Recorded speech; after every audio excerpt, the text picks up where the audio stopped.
Welcome to day 24 of Reflections of Joy. Today's section is called Look in the Mirror. One of the qualities that makes human beings so unique out of all other living species is our capacity to reject being ourselves, to hide our identity, to put on a mask and pretend we're something we're not. From Happy Advent by Scott Erickson. Body positivity is a growing movement today, as it should be. Every human is a gift. Their body's beautiful and unique. I would be surprised if any other creature gazes at its reflection and thinks, I'm not worthy, and goes out of its way to change.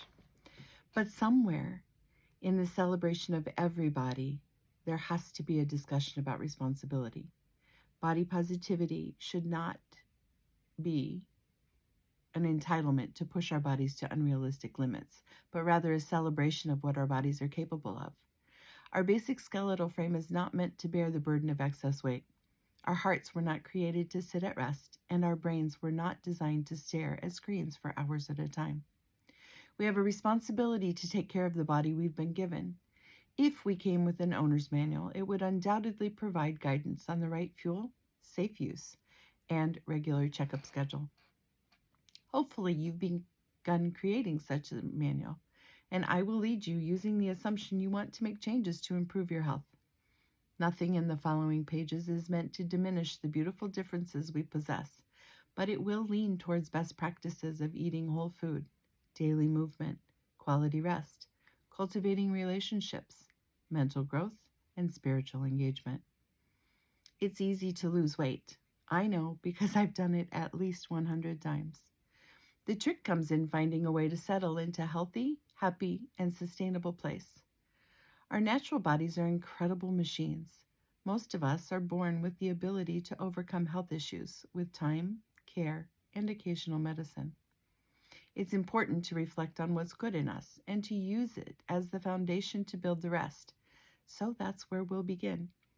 And because I know you have to learn to walk before you run, I've used the word like in this first chapter, but my goal is for you to be able to love yourself long before you reach your goal. The point of the following exercise is to capture your best self, the way you are today. I want you to look at the woman you catch in the mirror on a good day and think, I'm not so bad.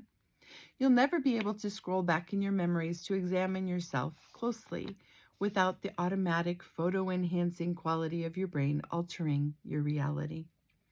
You may create a memory linked to an emotion, but it will lose the details of your beautiful eyes, your strong shoulders, and your pretty toes. I want you to fix your hair the way you like. Approach the camera awake and fresh-faced. Add some mascara and a little lipstick if that's what you do. Select clothing that makes you feel beautiful and confident. If you can't do that yet, think about yourself as others would and choose something that makes you feel comfortable. Take a picture or have someone who loves you do it for you. Then set your camera to the side and really look at yourself. I mean, really look. Start at the top of your head and work your way down. What do you see? For everything you'd like to change, I'd encourage you to find something you like. Here's my list. I like the color of my hair. I love my eyes. They make me me. I like my smile. I have broad shoulders. I have good posture. I have good calf muscles. I have pretty toes. Things I'd like to change? I'd like to wear my hair shorter. I wish I had just one chin. I wish my arms were a little more toned. I wish my chest was smaller. I'd like to get rid of my pooch. I wish my rear was smaller. Okay, it's your turn. Seriously, don't skip this part. No matter how bad you feel about yourself or how disappointed you may be in your current state of being, there are several good things. Get out your owner's manual and reflect on these as you make your list. Look at yourself as you would look at a friend. List things you like, things you'd like to change. And once you've looked at yourself, sit down and think about the following questions. What do you like about yourself? Not physical. For example, I am a nice person, or I am a good mom. Number 2, Is there anything from your past you would like to escape or forget? Number 3, what would you change in your life? Your health, career, relationships, activities? How will your life suffer if you don't change? How will your life be better if you succeed?